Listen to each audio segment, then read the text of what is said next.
یک سوال دیگر در اینجا آمده است که برادری از من پرسیده است که مادر من گنگ هست.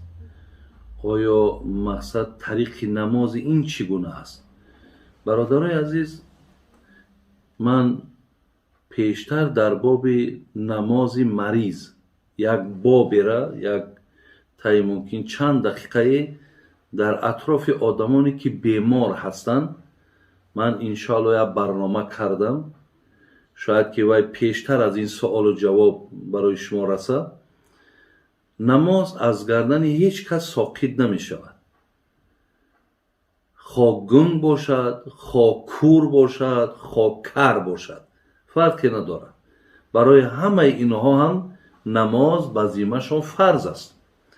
برای این نفری که گنگ باشد مثل همین آدمایی که نماز میخوانند، خلاص اگر در جماعت رفته اشتراک کنند خیلی دیگر قرائت امام قرائت شد، لیکن قیام و رکوع و سجده و هر چیزی که نماز خوان دارد او هم باید داشته باشد.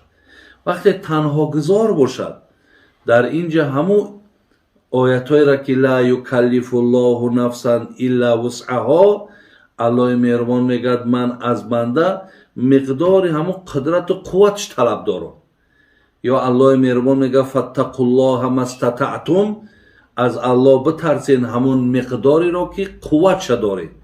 برای همین مادامی که زبان اینا نطق ندارد به همون قدرتی که دارد، به همون ترتیبی که دارد، مقصد اونها خواه با زبانش میتوند، خواه با قلبش میتوند، اونها مقصد خوانند، خلاص نمازشون درست میشه.